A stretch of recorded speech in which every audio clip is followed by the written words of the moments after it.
Welcome to Xbox Uncut's weekly podcast. We're here for another week of gaming news, and we'd like to personally apologize for last week since we kind of didn't make it. We let you down. We know we let you down, but that's why we have an awesome show this week. So let's go ahead and let's introduce everybody who's going to be on the show this week. It's a tight cast, but a great cast. We got Tim Dog. Welcome to the show, Tim. What's up? How you doing? Xbox Uncut. Rough! I got to change your picture to that picture I found of the pug. That's right. I like doing that for some reason.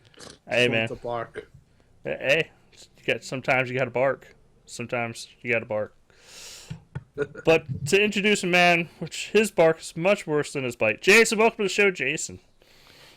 That was kind of fucked up. But hey, what's up, guys? It's kind of a dick thing to say, but hey. Yeah, we're all good sports here. We all take it. No, I will hold Take it this one for way life or against another. Dusty. I will not forgive him. I will not forget. I will find him. I will find him. Why'd you say that name? Why'd you say Martha? Okay, I'm sorry. Let's move on. I guess we should go. Yeah, we go right into news now, right? That's the new format. Mm-hmm. See, I'm not used to it. It messes with me. I was about to read letters, so let's just get right into it. Titanfall developer Respawn is making a Star Wars game. Look, I didn't see this coming. This sounds awesome. I totally want to be. I guess not a stormtrooper, but I want to be a stormtrooper with being able to wall bounce. I think that'd be awesome. Have rocket boosters and running around levels really quick. I don't think you're going to see any wall running. Because Titanfall has it, I don't think you're going to see it in this. Yeah, I wonder what engine they would use, or how that would go about. They could use the same. They could, I guess they could, but then it would be cheesy, really, right? Yeah, I'd like to see them use Unreal. Unreal looks really good this generation. Mm-hmm. But it'll probably be a Unity game. No, probably not. But no way. It'd be nice to see them if just it's a go Unity ahead. Game, it'll be bad. It'd be nice to see them go ahead and adopt Unreal. I mean, Unreal just seems to be doing really good, so it seems to run well also on the consoles. So I wouldn't have a problem if it went on Unreal. I would think it's probably going to do that. It's logical. Yeah, it makes sense to me. But I trust them in making a Star Wars game. It actually gets me excited thinking Respawn working on something like that. You don't have to worry. Mickey in the chat room said, "Please no frostbite." You don't have to worry about that. Oh no. Yeah, I agree. Please no frostbite. But you don't have to worry about that. Is Zampinella and the guys that are making Titanfall 2 going to just go into this, or are they going to do a dual project? That's a good question. I think they're doing a dual project. They must be hiring to do both. Yeah. Well, I mean, this you look. This is a pretty big deal. I mean, so yeah, they're either gonna have to probably hire and split the teams, or just do Titanfall 2 and then just go right into this. Yeah. I'm honestly interested in seeing how this affects Respawn in the future, because this is, you're not kidding. This is a huge deal. Yeah. This is getting Star Wars. It's crazy. That's gigantic, especially for a studio that's only ever released one game. I mean, albeit it's a very good game, but they've only released one game, so it's pretty. Honestly, I think it's awesome. No, but they have the lineage behind. Even though they're a new studio, they have the lineage of the Call of Duty franchise that they can lean back on to get big franchises like this. But, they're a good studio. Yeah, it's. I know people love to see new IPs and new everything, but it's even. I mean, Star Wars is huge right now, but this is a good way for them to make a ton of money, make an awesome game, and allow them to build stuff like Titanfall 2 going into the future. Mm-hmm. I'm just hoping that this game doesn't negatively impact Titanfall 2. You gotta think that Titanfall 2 is pretty much getting close to, they're probably 6 months out. So they could probably drop the Titanfall 2 game, support it for a while, and then full on production Star Wars. I think they'll maybe give Titanfall 2 a little bit of a break. They'll maybe have a little bit of the team doing the DLC and the upkeep of the game. But I would think, this is Star Wars, like you're saying. Like, you don't think Zampanella is going to want to be all over that, or the Respawn team. So that's what I see, and that's pretty cool, because if they could make a good Star Wars game where, it really, because they make good games, Respawn. So if they could do it and then have Star Wars on top of that, that's what you want. At least, you don't want a shitty dev taking the Star Wars name and doing some kind of, the type of games that they just have the name and the developer stinks, and they just like a half-ass effort. See that with a lot of movie games that come out with the release of a movie. But with this, you can now have like a really good Star Wars game, and I think that's what we all want, right? We want something that is going to be, I would say, better than Battlefront. I mean, we would all love, I think, the RPG element if we could get KOTOR, but that just seems like a freaking a dream. Never going to happen. I have a question for you, Tim. What's up with all these companies doing reveals? I don't know. I think that it's just the industry is changing, and they say, you know what, let's just do it. Let's be on a pedestal of our own with nobody else, with the full attention on it. To me, and we have talked about this, it definitely lessens E3's impact. It seems like they're just gutting the whole show, just to be, to have a reveal in the middle of May, to me, or the start of May. I don't See, appeal to it. It doesn't appeal to me. The problem with me for doing this pedestal thing, it works good for events, but I don't think it works as well for just coming out one day and going, here's the reveal. Because the only people really getting that are people that actually follow the gaming websites. I mean, it'll trickle down.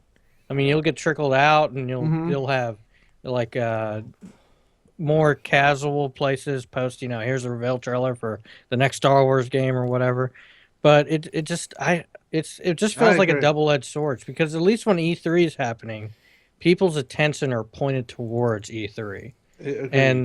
And you, like, people like Microsoft, it was funny because I saw someone like, God, I wish Microsoft would stop teaming up with Spike TV for E3. It's like, there's a good reason they team up with them, because it's an awesome way to get to the people that don't sit on gaming websites every day or even every week, You definitely get an uptick, I would think, in the casual audience for A3. They will follow it.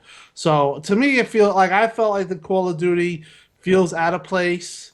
Definitely don't feel like the time is right to do something like that. It just feels off to me. I watched the trailer, but it's not something like I just was excited about. Usually E3, you're amped up. You're like, oh, it's coming. You're ready for it. You know it's coming. Yeah. These reveals just on May 1st or whatever, April 30th, you're like, it just doesn't sit. It doesn't sit well with me. I don't know how, Dustin feels, or how you pretty much feel the same way, but Look, to me, it just feels off. They're trying to get me to do like 20 hype trains, and I can't do that. I don't have that kind of time. I have to do one hype train. That's the E3 hype train, and at least you know when it's coming, right? Yeah, like if it's easier to go, oh, this is the Super Bowl of video games. We're gonna all enjoy this this 2-day event. Well, actually, it's a 1-day event, really. If you just care about the big consoles, because Nintendo is bowing out this year, like completely almost. Which is so odd. Should we talk about that for just a minute? Yeah, we can bring that up real quick. Like, Nintendo is supposed to announce a new console at E3, but they're not even doing a direct. Like, they're doing, what was it, a Treehouse live stream for Zelda? And that's it. Yep. It's like, what is a Treehouse live stream in the first place? I don't get it either. I love the comment on Gaff. It was perfect. It was, are they just going to announce the console through email? It was like, pretty much. I mean, hit the link. Yeah. If you didn't know what the fucking Wii U was, just wait till you find out about our next or fucking next console through email. They need to be making it the biggest deal ever if they want it to succeed, and it doesn't look like they're. I don't want to say they're not trying, but it's just, they just don't. I don't know. It feels like they don't care about E3. Like they're just going to do their. But I think they thing. should. I really think they should care about E3, and I think that's they the should problem. for a console reveal. Yeah, like it's weird that if they do launch it like early 2017, they needed it at this E3. They need it at Gamescom. They need to be able to. Hey, this is what you're gonna be getting in a couple months. You can't wait till Tokyo Game Show, man. You can't wait to TGS. That's way too long. When would that be? What is it, September or something like? It's I think one of the last big events. They must have did this for a reason. Obviously, maybe it's not ready. Maybe it was scheduled though for the holidays, and they had to push it back. That's the only thing I can think of. Hey Tim, I think what happened is they were ready for this holiday season, and out of nowhere, they went, "Oh shit! Both Sony and Microsoft are releasing new fucking hardware." Yeah. And we were just gonna match the PS4, and now we're gonna get fucking blown away again.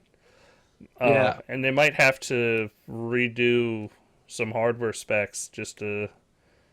Yeah, Tokyo Game Show alive. is September 15th. Well, I mean, I don't know if it would be too late in the cycle, but it is definitely something where they could change. But it's definitely something where if they are Microsoft and Sony are going to announce a console, they didn't want to be caught in the glut Crossfire. of that, and exactly, and they want to differentiate themselves and just put themselves out. See, I don't mind the delay. I think. They have a reason for it, and to me, March is not a bad time to get a console. Usually. I agree. I think it's fine. Like, it's just weird that they're going to bow out of E3. Like, with the new console. Is. I think if they, I don't even care if they're not ready yet. Like, they needed to at least come out and go, "We're working on a new console." Yeah. Like, even if it was no price. Just saying it's coming like early next year. Show off like some generic graphics. Just show off like Zelda's going to be coming. Mm-hmm. We're bringing Pokemon. You're going to be hyped. Your body needs to be ready. I don't care what they do, as long as they did something. They could announce price around Tokyo Game Show or something. Yeah, later. that would have been fine. Yeah. Like if they came out at TGS and went, okay, it's going to be $299. See, I think. The climate right now of everything is not. It used to be this stuff was pretty clear cut. When it was going to be released, pretty much people would predict it, know it. But it just seems like now it's just different. Anything goes kind of in my opinion. It's not following the same type of this paths isn't that they formula. usually. Yeah.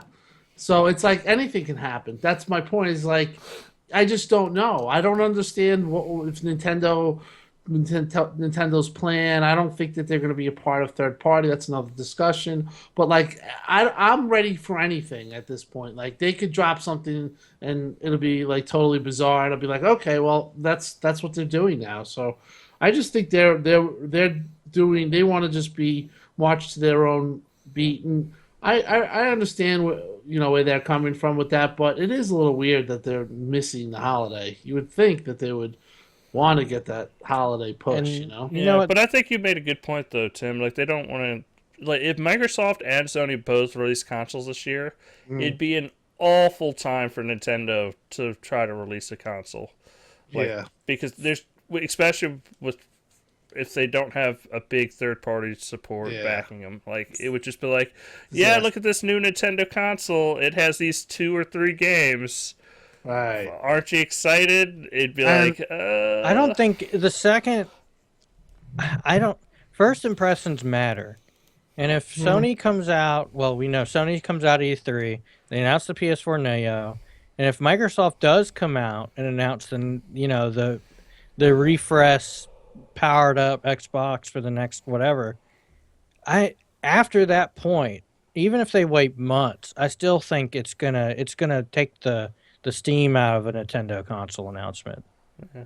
The second they announce theirs, it's just going to take the steam out of it, don't you think? Yeah, my opinion with the whole situation with Nintendo is, what are they doing? If they're going to either do something where I say, "Wow, this is awesome," and it's going to sell me instantly, or they're just going to do something where it's just like, Half baked. You're just going to be yeah, speechless and go, "All right, I guess I'll just stick and with like Sony we're, Nintendo or Microsoft."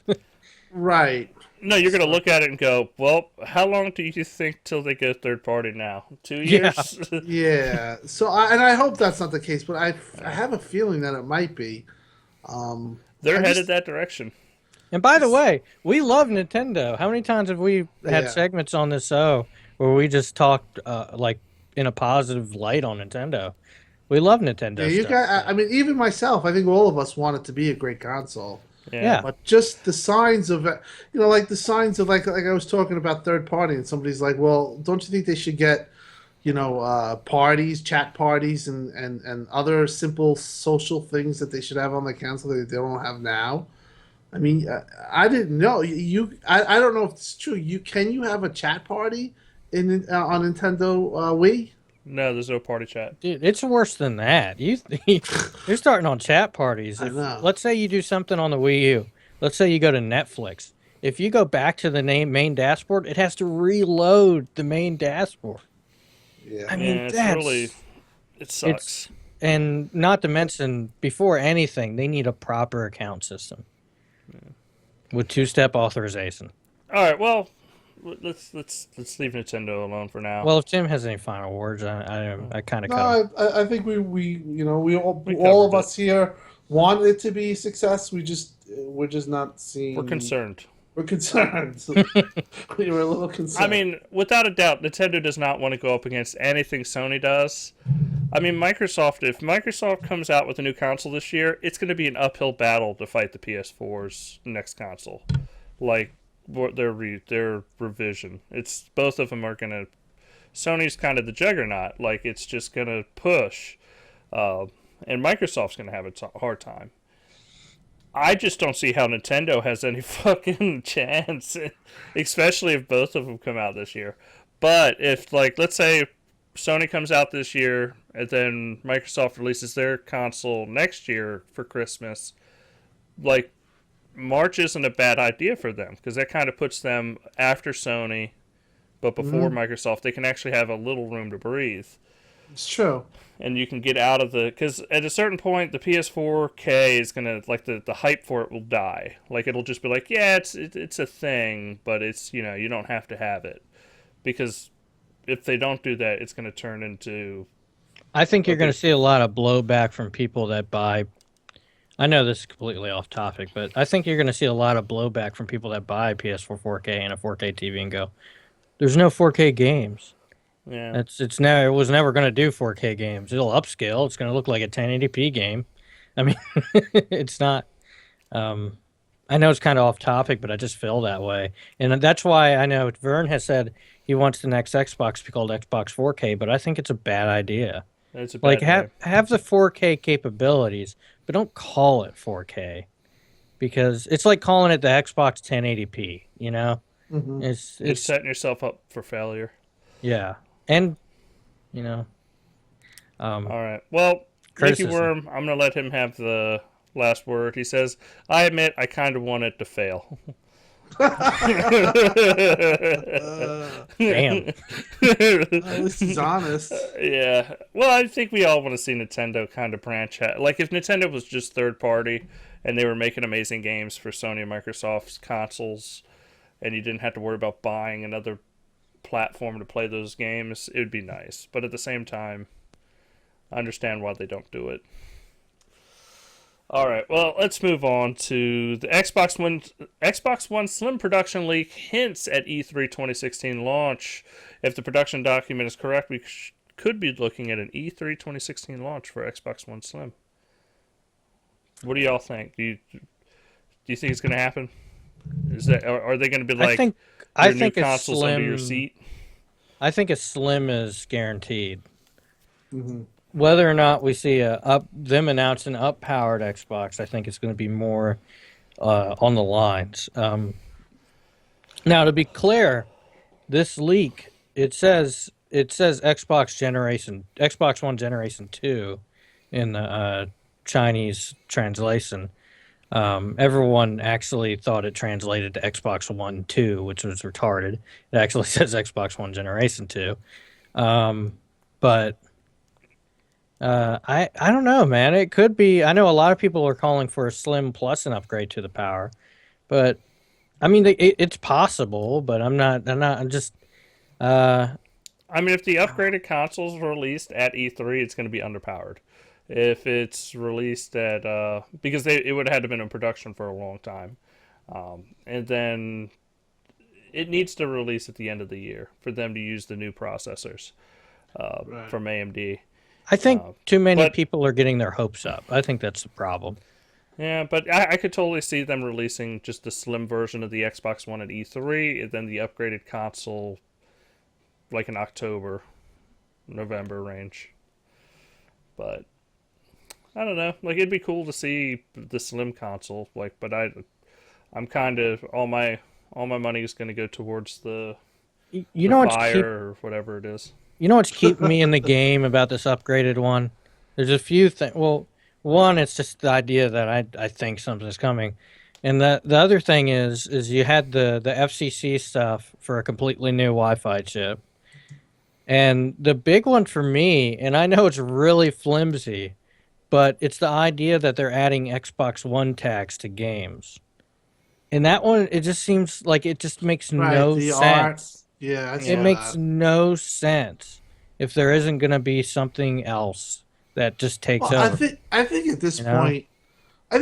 point, we're all going to say yes. There is going to be another Xbox. So we at that Yeah. point, 100%. There's No, definitely- Phil already Okay. said it's so coming. that's good. Well, yeah, no, I think the debate. I know you keep saying 2018, Tim, but I think the debate really comes down to: is it this When? year or next year? Like, Yeah. when are they gonna pull the trigger? Right. Because they're I gonna pull don't the think it's- trigger soon after Sony does it. Like, they're not gonna wait too long after Sony. And remember, just because they But- announce it, that doesn't mean they have like an announcement isn't a release.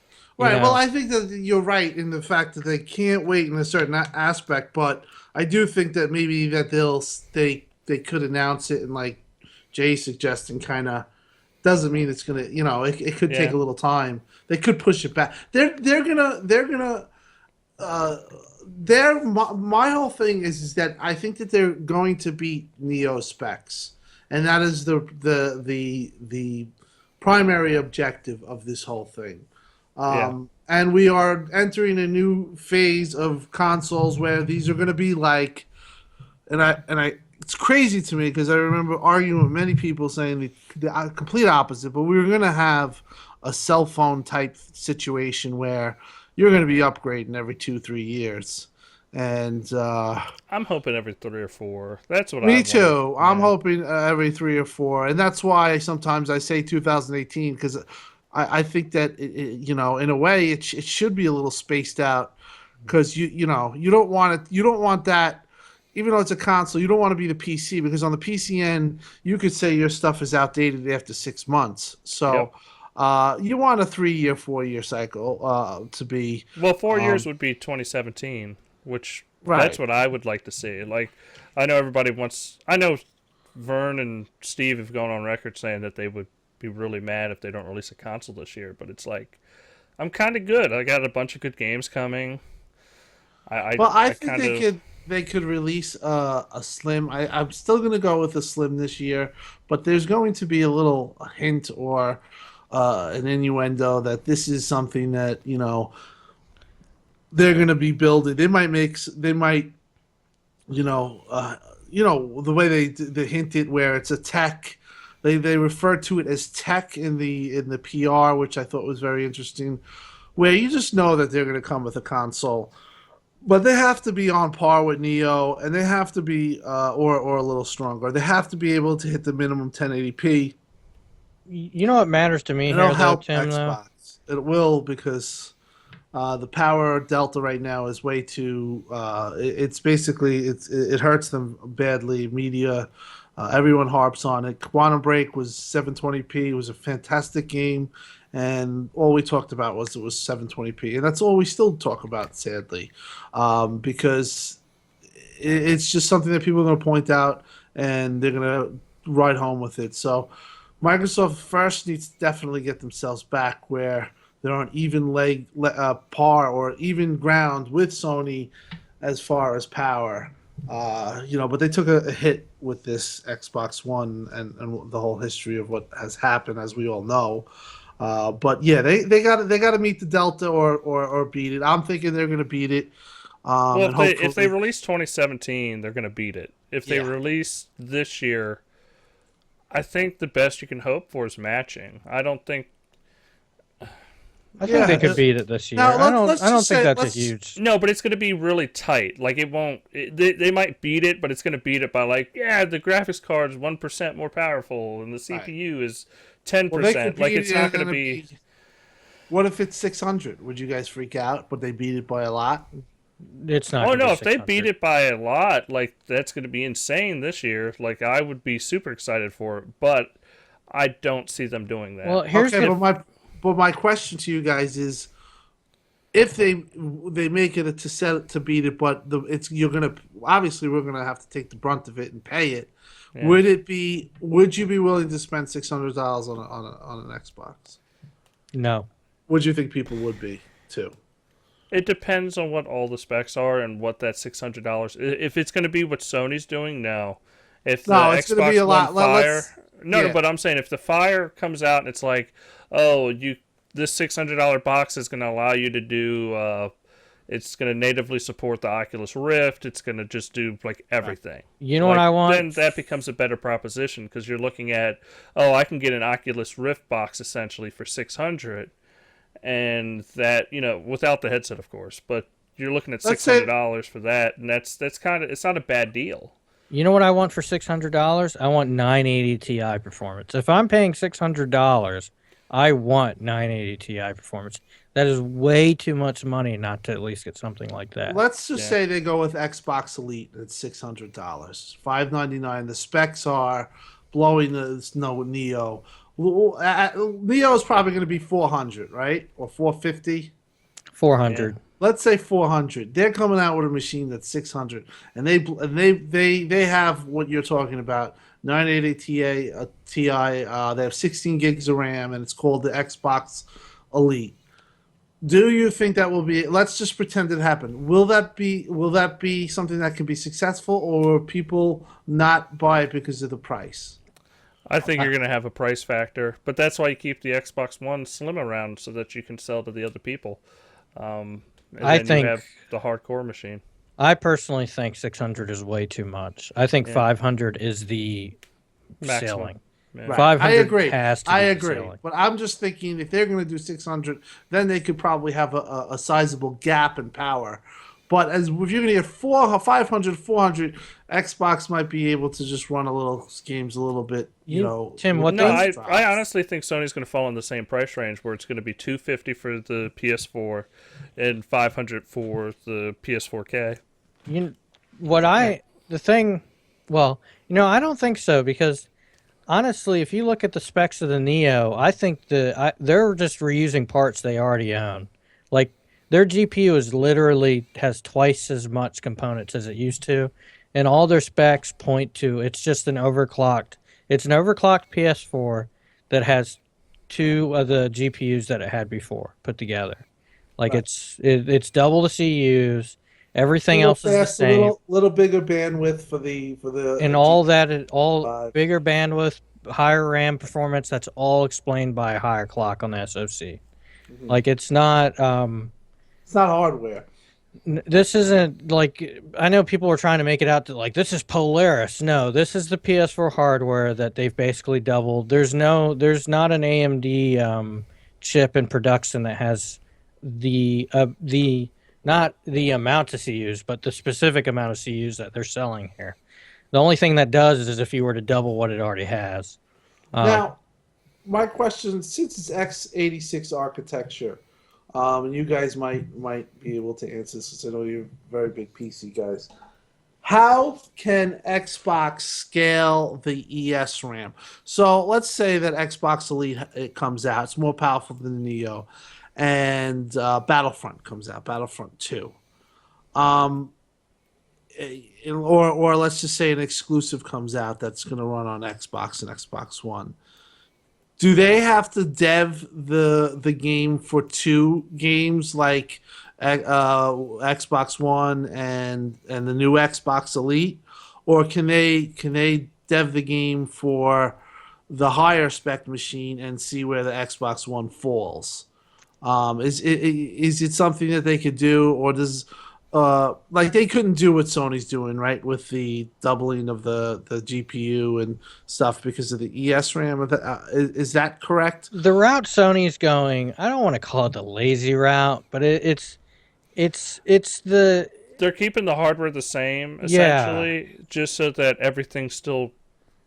It's like saying, like with the PS4. So the PS4 to the 4K is more like going, oh, we're going to add different GPU. avenues. No, but I'm trying to put a metaphor. Oh. Like, it's still the same generic streets. You're going to have still your main roads to get everywhere. But the PS4K adds more, like, back streets. And that way you can. There's more ways to, like, get past traffic. And you Right. have more CUs, and those are like more major and that you can bypass traffic. So even though the PS4, you could design it and just say, hey, go down Main Street and hang a right. With the PS4K, you could say, oh, you can do that, and then we're going to send another task down this other street, and that way it still can talk. Now, when you Right. have a PS4 game and it's on the PS4K, it'll still go, yes, we just got to go down to Main Street and hang a right. It doesn't know about the other pathway, the other street, but it's still going to work the exact same way. And that's how they get around like any issues with their x86 architecture. Now, like let's say if they went with Intel, It'd be different. it would totally destroy it because it doesn't know the pathways, even though it's x86. It just doesn't know.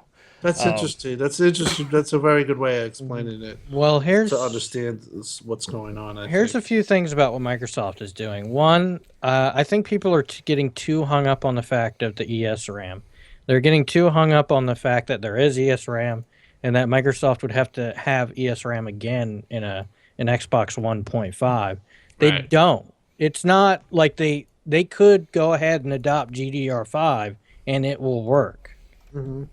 ESRAM is faster. That's the point of ESRAM.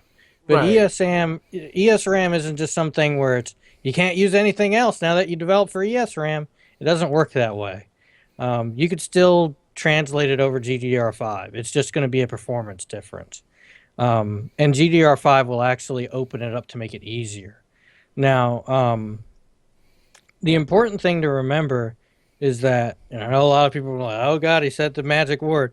DX12 works specifically to allow different kinds of hardware to work without the developer not having to go too much out of the way to get it to work. Like workload efficiency is done by DX12. It wasn't done by DX11 or anything like that. That means if let's say they're using, they add more cores to the CPU, DX12 will automatically use them. It's not going to be. It's programmed in. Well, and another thing is right now the SRAM's used because it's smaller. It's used to create like 4 distinct images, and people are using Microsoft's API. They pretty much have always been using Microsoft's API to actually to handle the SRAM because they've kind of made the best solution for it. But it makes 4 pictures, 4 smaller pictures, and then combines them and says, okay, here's your big 1080p image because the SRAM's not large enough for its own native 1080p. So what could happen though, Tim, is because instead of and this frees up the latency with it. Now, if the game went, hey, I need to create this image, and instead of like we're going to use the API where it makes 4 separate images, and then the hardware instantly goes, oh, don't worry about that. We'll just give you one full image in the same amount of time because we actually have enough memory to just put a full 1080p frame in. So instead of having 4 separate images slowly processing on very fast SRAM, you might have a little bit slower RAM just doing one large image at about the same pace, and then you can just toss it right in. See, the only thing that I'm curious about with this whole thing and the Neo thing is that they talk about that you have to develop for the base model, or they mention it in the documents that that they were talking when this first released, and they had the documents. It said explicitly you have to, develop with the PS4 base in mind, and has to be able to run this game exactly. If Xbox comes up with this insane, powerful system, what I worry about is that do they still have to think with Xbox One in mind, and can they fully exhaust all power on this new Xbox Elite? Or is it just going to be something where the Xbox Elite can probably run all games at 1080p 60? The end game, as I'm always talking about, I very confused on how that's going to translate, because if you can have if you can have the system actually do 1080p 60, which I don't think you can because it's a lot, but do all games in 1080p, that is a reason to buy it, in my opinion, especially for Xbox. One sec, Tim. Are you talking about 1080p for games that are already produced, or no, I'm talking about a new game that comes out.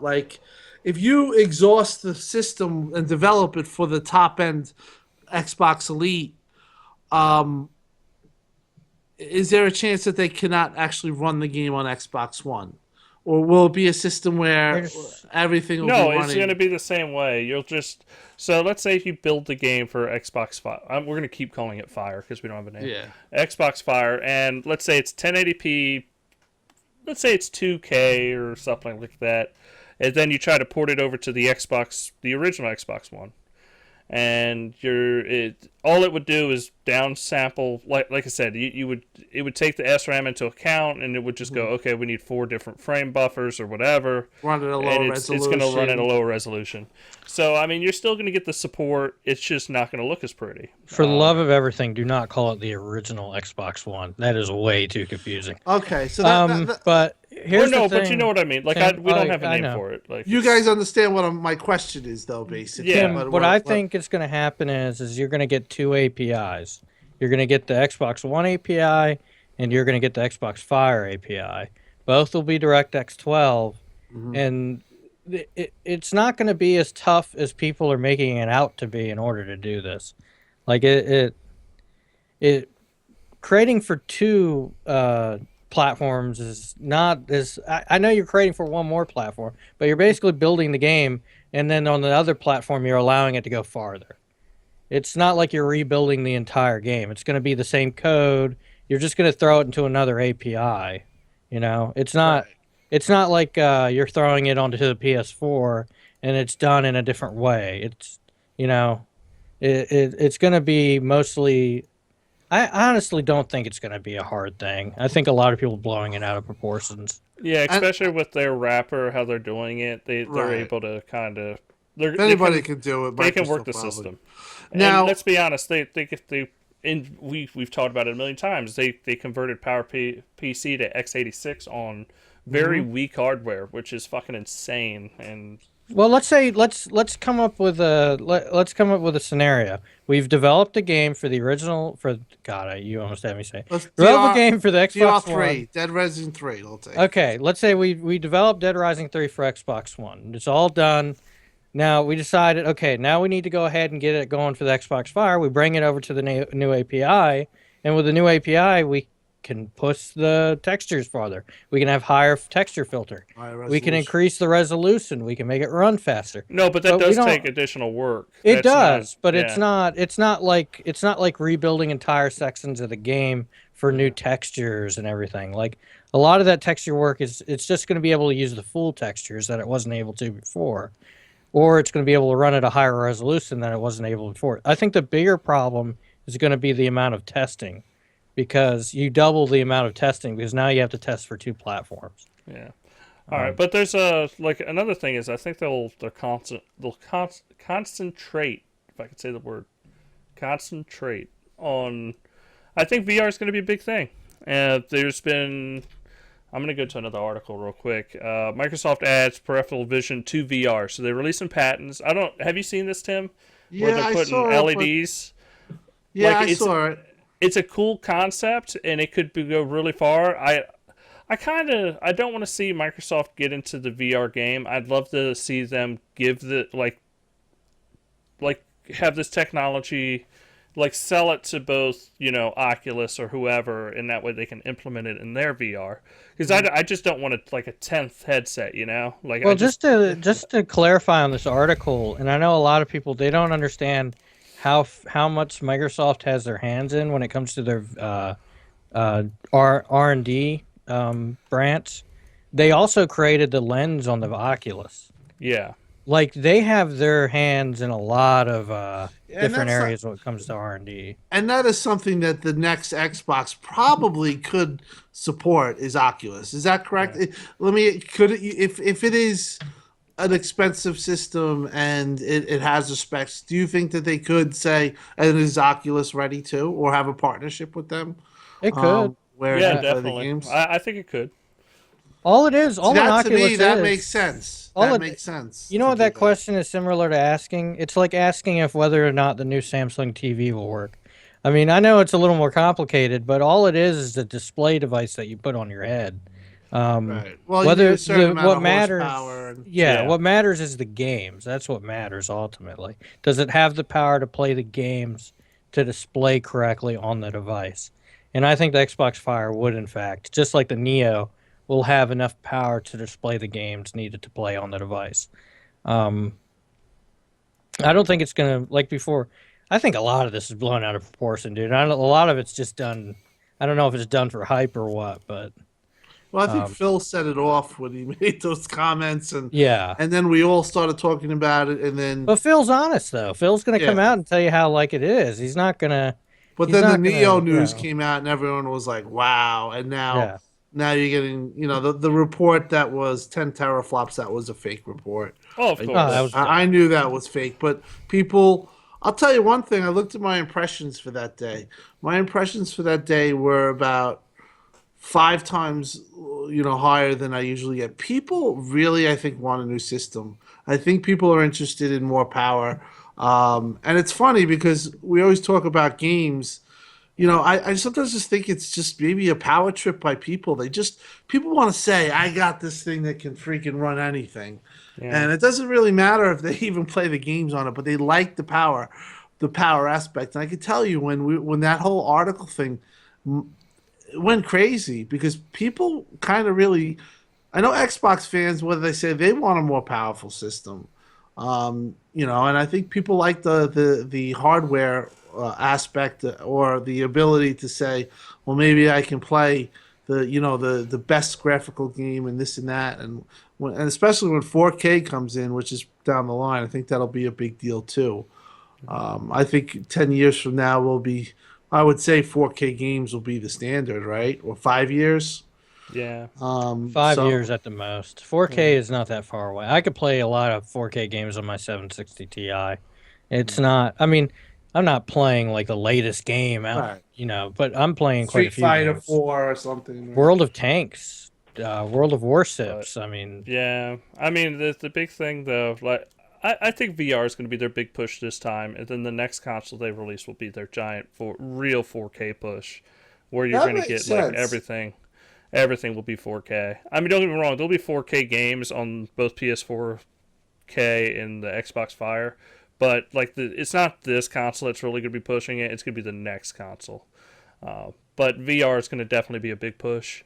But this peripheral vision stuff for VR that Microsoft's working on, I really want to it makes me want to just hold off on a headset. I don't want to buy anything because how this works is so if you're looking at an image of a ball and you turn your head, your brain actually fills in all that information. So even if it's just a color going up and down, your brain will tell you, "Hey, that's the ball," and just artificially fill it in. It doesn't actually need the image because your peripheral vision is actually really bad. It's not really good, but your brain can just compensate. And it's just a cool way of like tricking your brain to make you think you have more vision than you do. And I'd like to see. I kind of would love to see it on every VR headset. Like I'd love to see them push this technology out. You know what's weird, and you said how like your brain does that. I know persons in my family that they have MS, but it's not like a serious it's not like a serious case of MS. But Yeah. one of the things that they happened was one day they woke up and when they looked straight ahead, there was in the top right hand corner, the spot went dark, like it went blind. Okay, Yeah. they did tests, and it was it turned out to be part of MS or whatever. But the person was telling me that after having the time, as passed, he says his brain it fills the spot in. He says Yeah. now he can only see that portion of blindness only if he pays attention, but otherwise, if he's watching something, the brain actually fills it in. You know what I mean? So Yeah.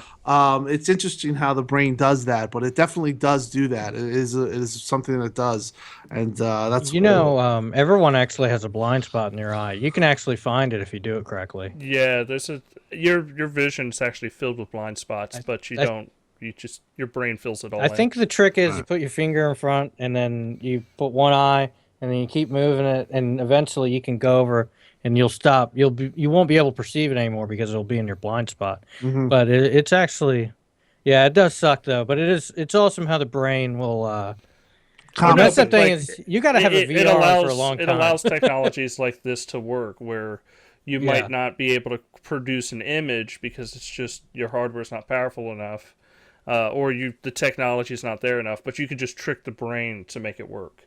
So yeah, I mean, I just think it's a cool way of doing a cool addition to a VR headset, because it's going to make a big impact when you're looking down at. Because like right now, you're kind of looking through binoculars at anything you do. Right. It just adds another level of detail for you, which I think is cool.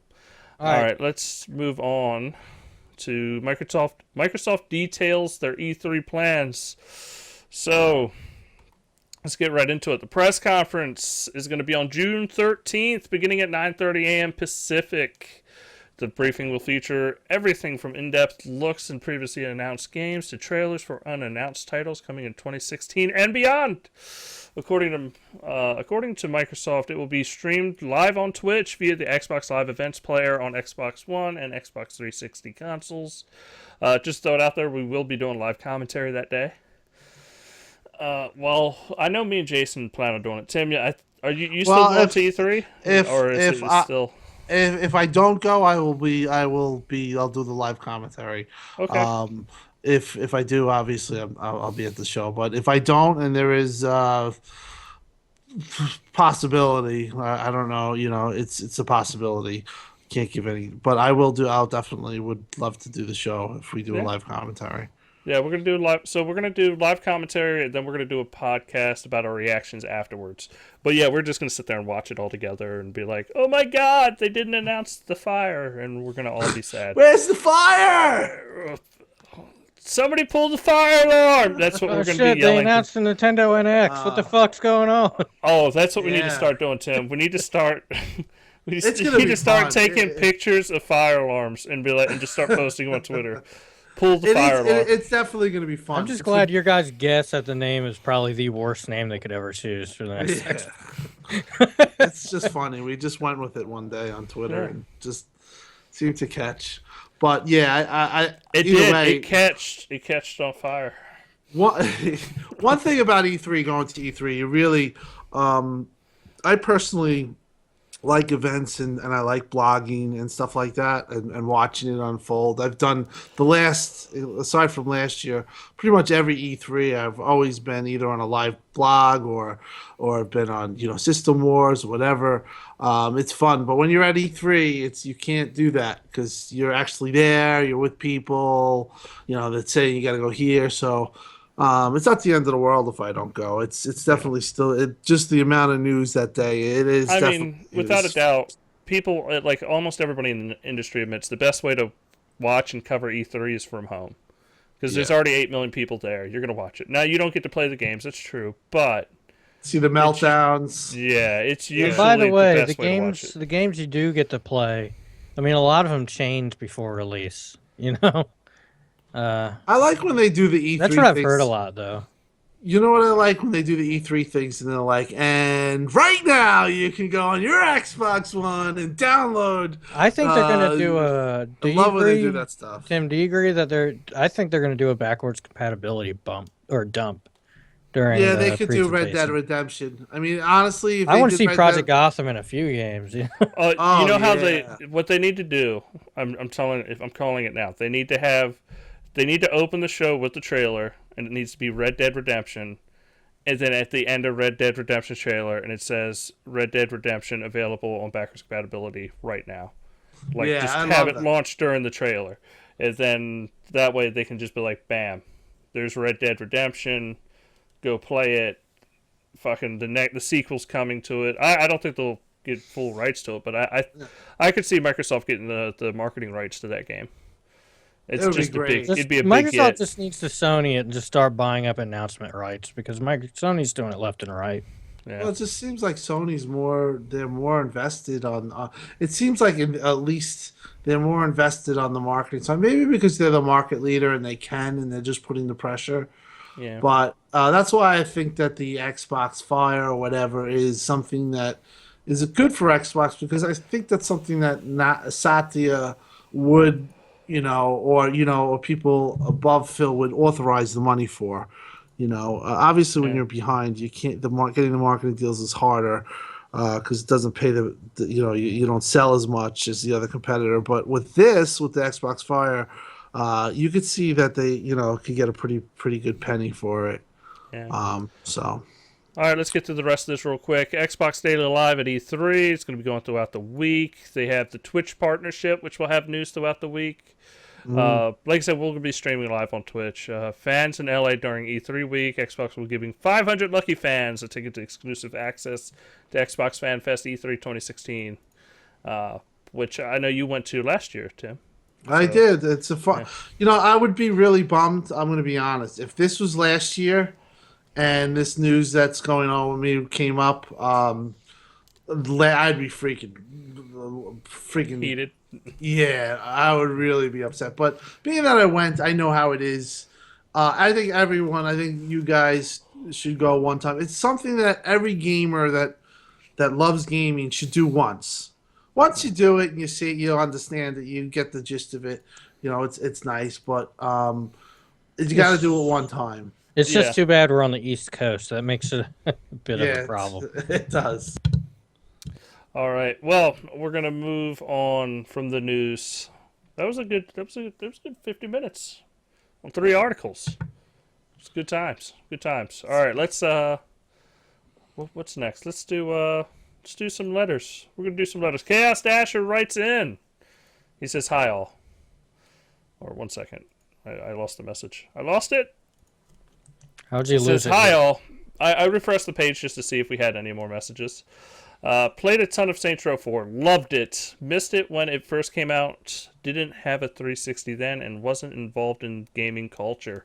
It scratches my Sunset Overdrive itch. In fact, I think Sunset Overdrive borrowed a lot of its ideas from Saints Row 4. What are your impressions of Saints Row franchise? Love it? Hate it? How did it sell? Do you think Volition are talented developers? Anyone looking forward to Saints Row 5? Thanks. Be well, gents. Sent from my iPhone.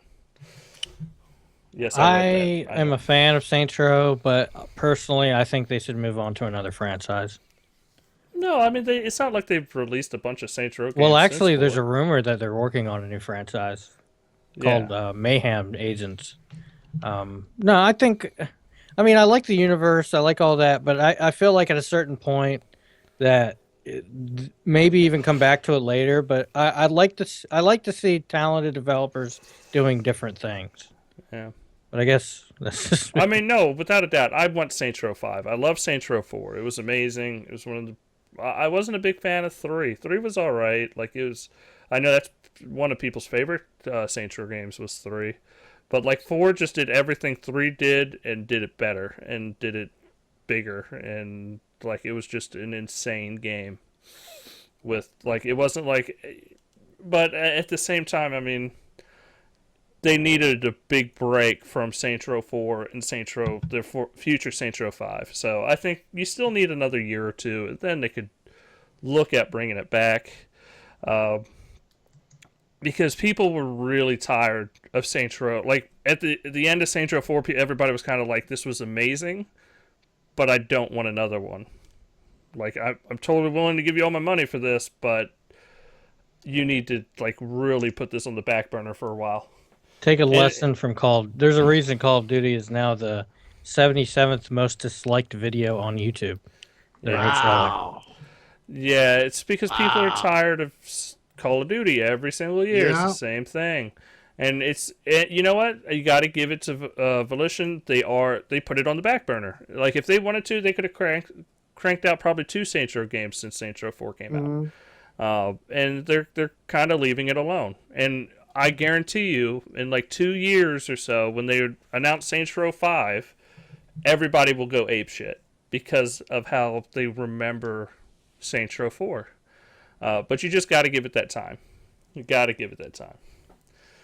And then kind of where do you go from there? I mean, like Saints Row 4 kind of ends in a very specific way. It'd be hard to continue the game, but that's kind of dumb too because of how insane that game is in the first place. Like you could totally do Saints Row 5. It's kind of like the Crank movies, if you've ever seen them. They're kind of way over the top, but they know they're over the top, so it's okay. All right. See, to me, I was more always Saint Rose is I think I could say it's a good game, but I was never really into. I was always more a GTA guy. Like, even though this is like GTA, even it got a little different. I remember the original Saints Row was like totally trying to be GTA, but for me, I think it's a good series. I think Saints Row 5 will be awesome if they could, especially get it like a good setting and all that stuff. But I'm always a GTA guy. Well, what's cool about Saints Row, the original Saints Row, is it really pushed GTA to evolve in really good ways. Like it did better driving, it did better like gunplay in cars. It did a lot of things better than what Grand Theft Auto usually does. It was the first time like it forced Grand Theft Auto to give up their model of blocking off parts of the city. Like Saints Row just came out and said, "Fuck it, you can go anywhere you want. We don't care." And then like the GTA guys went, "Oh fuck!" Like they did it really good, and we're gonna have to compete with that. Like, and they did it. They did an awesome job with it. And I think Saints Row helped GTA become the game it is. But I mean, don't get me wrong. I'm not trying to give Saints Row all the credit for it, but like Saints Row did push GTA to be better, and that's what I love about it. But what was wonderful about Saints Row is once it did that, it was like, we can't copy GTA because GTA does so many things right. You don't need to rip it off. And Saints Row, the first one you could argue is kind of a clone, but then the second one, the third one, everything after that, Saints Row did its own thing. It was definitely not a GTA game, especially by the fourth one. It was nothing like a GTA game, but I think they have their place, but I think they have their place the same way Grand Theft Auto has its place. Like, you don't want a Grand Theft Auto every freaking year because it's just going to be stale, and nobody's going to want to play it. Like, I'm not ready for another Grand Theft Auto for another 3 years at the most. Like, it needs to be not this generation. It needs to be way out. Like, I'm ready for Red Dead. Like, I'm ready for something like that, not Grand Theft Auto. But yeah, I thought it was an amazing game. Chaos Dash here also asked, do you think putting Sunset Overdrive in games for gold increases the chance of Sunset Overdrive 2 coming out? What do you think, Tim? I had Sunset Overdrive 2 is one of my favorite games, and I had asked a lot internally about it, and I was told that sequels very unlikely. It seemed to have really not sell well. Um, Seemed to have really, for whatever reason, and we all, we went through this. It didn't sell well. It didn't do anything what they thought. I thought when I played it, it was going to be a huge hit, but it wasn't. So I don't see Sunset Overdrive sequel as well as Rise and other. The one that I'm hoping for right now to get a sequel very badly is Quantum Break. So I'm hoping that has gotten some type of traction with PC and stuff because it's a fantastic game. The only game that they've partnered with that launched that has a chance of a sequel, in my opinion, is Dead Rising. Yes. Whether or not that is going to be an exclusive, I highly doubt. So True. it could be Yeah. Xbox One, Windows 10 exclusive, which would be fine with me. But I'll put it this way: it does increase the chance of a Sunset Overdrive 2, but it doesn't increase it enough to make it likely. But it does increase the chance. I think it was done in goodwill. I don't think it was done out of going, "Oh, Sunset Overdrive 2 is coming, guys." Like I don't no, think it's they definitely meant not I mean, an do we have announcement. a deal? Does Microsoft have a deal with Insomniac? Because what, my like opinion, that. No, no, I heard originally it was a three game deal, but in my opinion, Insomniac probably has to be looking at Microsoft's platform and looking at Sony and saying, we're going to just do something multi because they seem to have sold a ton of Ratchet and Clank. And Sunset Overdrive, unfortunately, didn't get the love it deserved. And it is something that has bothered me this gen. For whatever reason, that game didn't get the love it should have.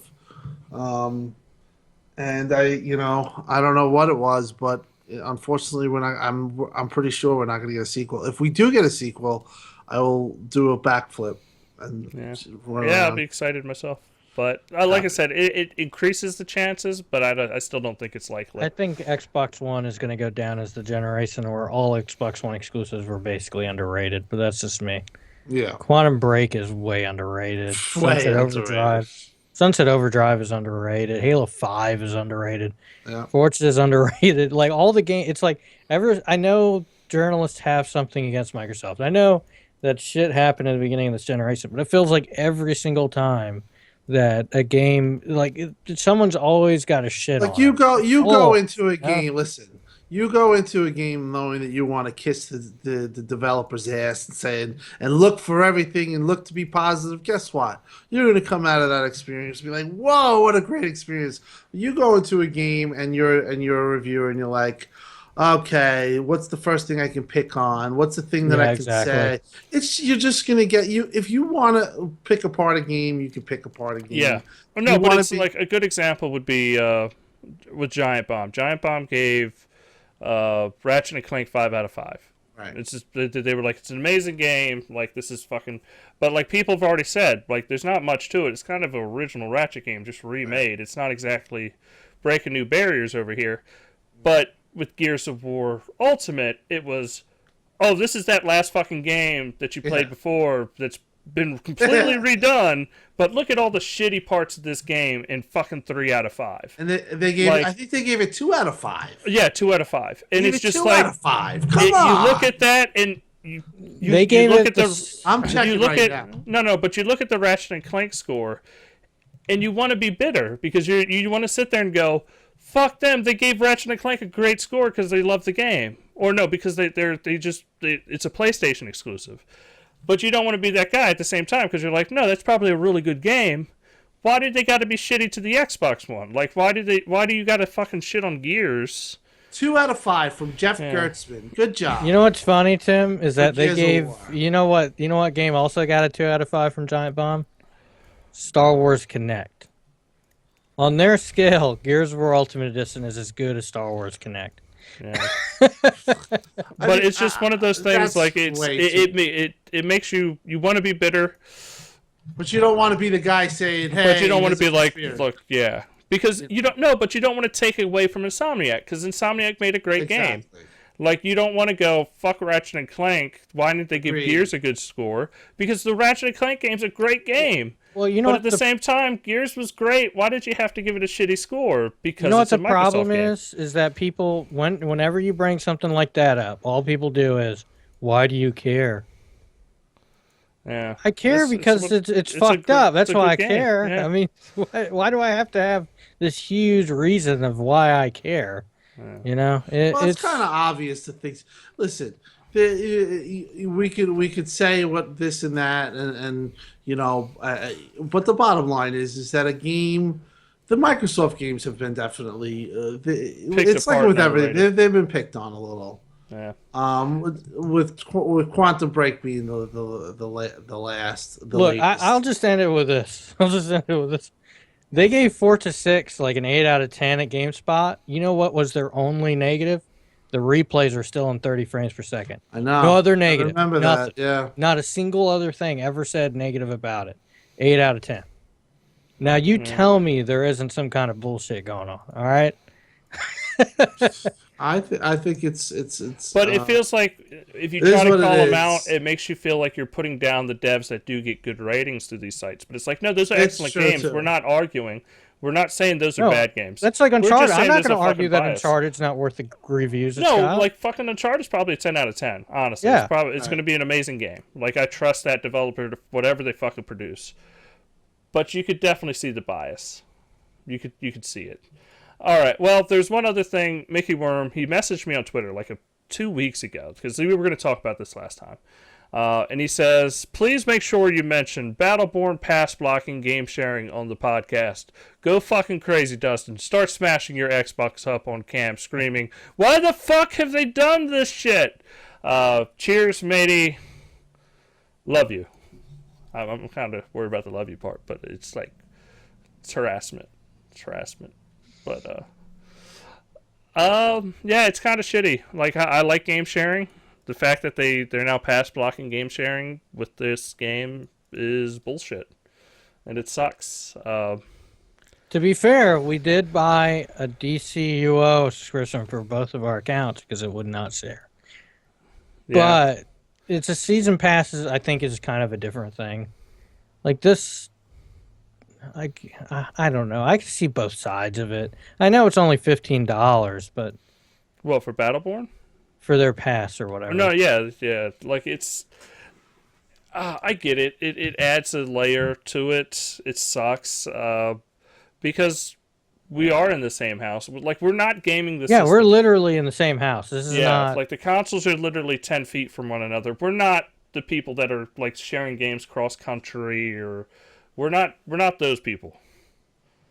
It's the same house, multiple consoles.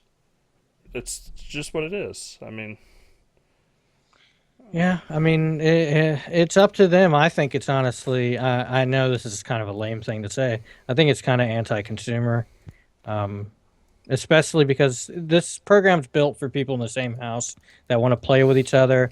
Let's say Tim wanted to play with his kid, but he didn't want to have to buy a season pass for both of us or something like that. You know, Tim?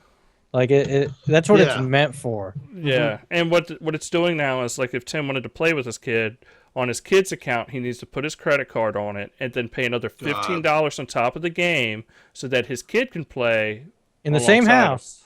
In the same house, this, not even at the same time, just in the same house. The kid jumps on the Xbox, Tim's going off doing his own thing, and the kid has to now pay $15 to play the game, unless the kid gets on Tim's account. It sucks. Like it's just they're trying to get you with every which way, man.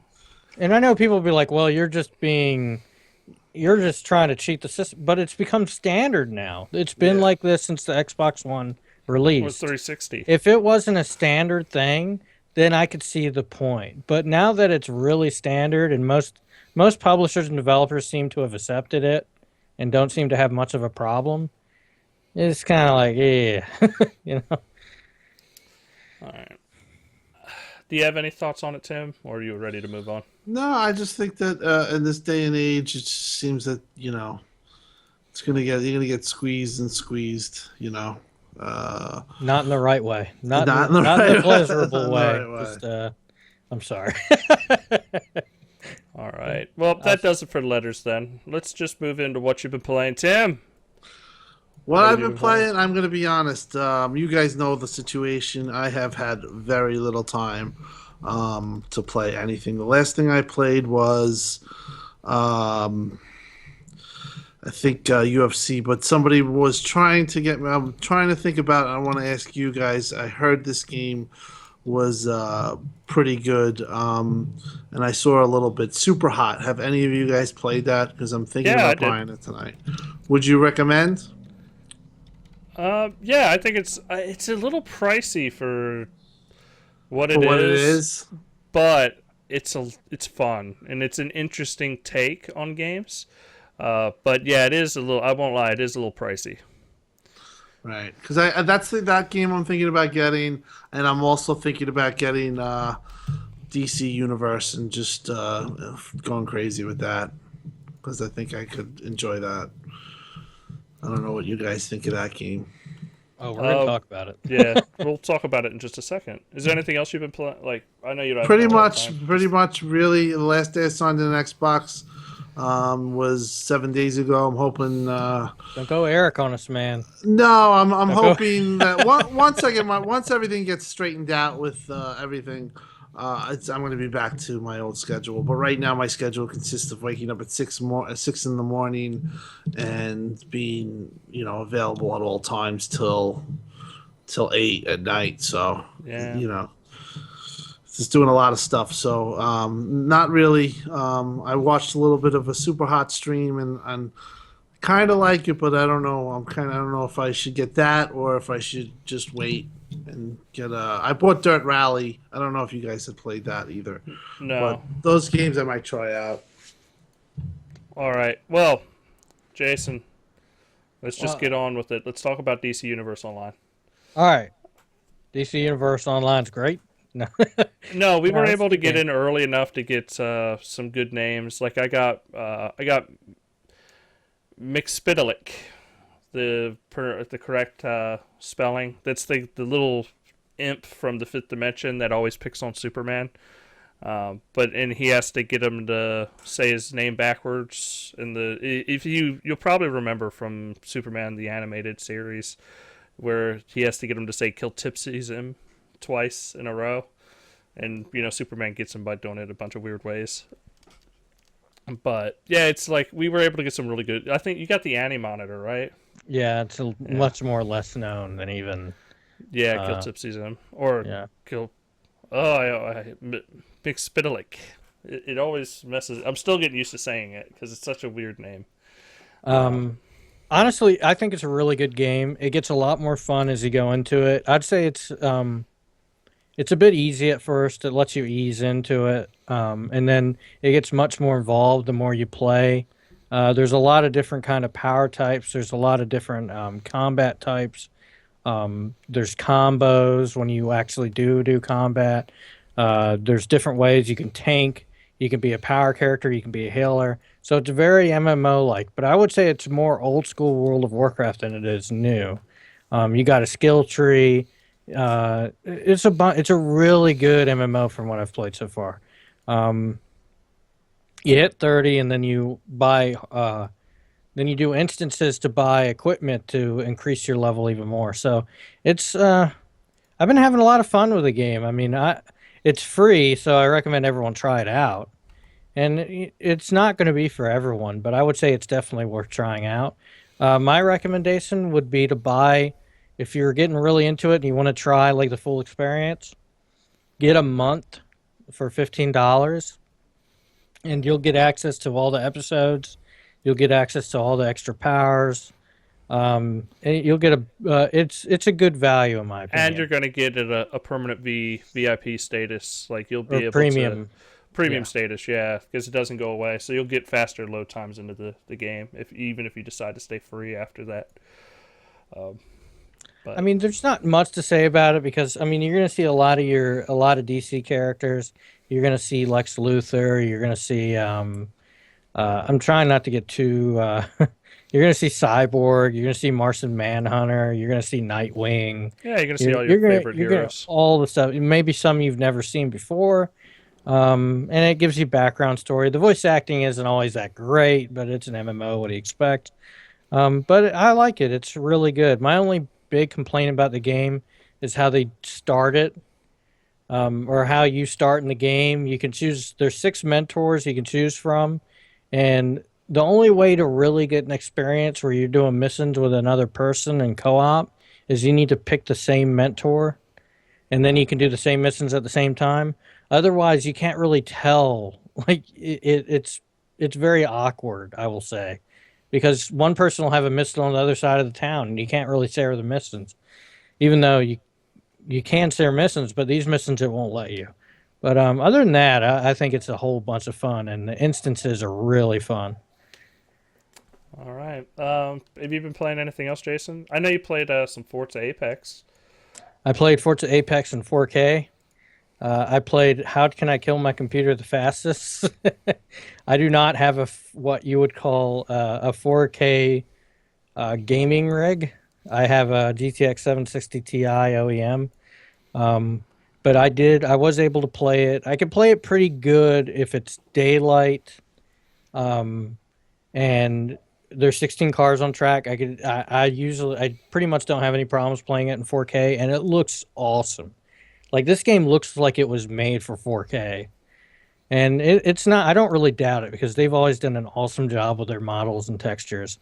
It's very clean, but the dynamic works. The dynamic settings work very well and all that. I tried rain. I tried nighttime, and half the level wouldn't load, so it was kind of funny. But is very, very good. If you haven't played Forza 6 and you only play on PC, or you want to try it out in a higher setting with anti-aliasing all the way on, it's worth it just to do that. And you, by the way, if you're into Forza rewards and increasing your tier, this does give up to 1,000 points to your Forza rewards thing. So you can go up to tier 9 more easily if you're not able to right now. So that's pretty cool. Oh, and if you go to Forza Rewards, go ahead and redeem it, and you can get a 2012 Nissan GTR for Forza 6 Apex. All right. Well, okay, let's see. I played Super Hot. It was, I didn't get too far into it, but it was pretty cool. I got past the first time the game crashes and you have to restart the game and the developer's talking to you. I played a little bit more Rocket League, DC Universe Online, played some Halo 5, Minecraft, just the basic stuff. I've played almost all of Oxenfree. I have to finish that up, and I know I'm going to finish up Walking Dead Michonne probably this weekend, and I'll be able to talk about. We keep saying we're going to do a spoiler cast. We're going to do a spoiler cast soon and talk about like kind of everything that we've been playing. Yeah, Vern's kind of out of it right now, so yeah, it kind of hurts that kind of stuff. But yeah, we're looking at getting all that done, and then E3's coming up, so we'll be doing hype train stuff like that. We're just gonna have a good time because we're getting close. Like we're like a month away. And usually we're talking about games and what games could it be. All we've been talking about is hardware. But like, what game? What do you think that Microsoft's going to have 3 AAA exclusives that they're going to announce? Yeah, how many do you think they're going to announce? You guarantee Forza Horizon 3. That's going to be one. Man, that's honestly a tough one. Whether or not they're going to, I'm going with 2. I'll go with 2. Usually 2. I would say 3 is high. Remember, they got to save some stuff for Gamescom also. Yeah. Seems like we got a little leaks about Recore. It's a AAA. It's going to be third person with RPG elements. So has that officially been delayed now? It's been delayed. It was originally slated for spring. Now it's fall. Okay. Yeah, man. It's sad. They really tried. They weren't able to go through with it. That kind of sucks. I guess they really wanted to fill in the beginning of the year. No, for me, as far as games go at E3, Forza Horizon 3, Halo Wars, the reason we're not talking about games is because we know it's going to be good when it comes to games. Microsoft's been good the last few years with games. Like, I have no doubt in my mind we'll be happy with what they show as far as games go. Yeah, they honestly, one thing you have to say is Microsoft definitely aside from all the bullshit, the games parts, they've kept me very happy. Yeah. And I think they're gonna have a big E3 as far as games. I'm just for me, my biggest hope is maybe an old IP like Battletoads. I would love to see Battletoads or something. I've been hearing a lot of people talk Crimson Skies, but Oh, that would be awesome. I ain't holding my breath. I'm just saying. Not to be Yeah. pessimistic, I'm not holding my breath. I don't understand why that game never. It was another game where I just scratched my head. I thought when that came out, it was going to be a huge hit. Such a great idea for a game. That'd be a great It was a cross-play great game too. That'd be a great cross-play game on Windows 10 Oh, and yeah. Xbox. Just hook up a controller, play it on your PC or Xbox, and just play with all your friends. All right. Well, that's going to be it for games then. I had game releases up somewhere. 1 second. Let's see. Raiden 5 is coming out May 11th. I'm really looking forward to that. It looks cool. I love those type of... It's the plain game in the arcade where you're just shooting down tons of enemies. That's, that kind of style. And then Doom comes out May 13th. Is anybody picking up Doom? I mean, I didn't. But... If it gets really, I always buy games, but if it gets awesome reviews for the single player and they're saying it's knock it out of the park, I will get it day one. If it's I think it's going to be like a 77 Metacritic, and I don't know if they're going to hit it out of the park, but I will get it, but Tim, depends on how much it's really liked. I agree, Tim. Everyone has been completely ignoring the single player aspect to this game, but that's what matters to me. Yeah, that's the only thing that matters to me, really. Yeah. It's the single player to this game, but it's kind of been, not really. I like Doom. Doom. Doom 3 was great. Yeah, Doom 3 was fun. scary to me. I was scared in that game. I remember having it. I had it on PC and had a really good PC at the time, so I could play it.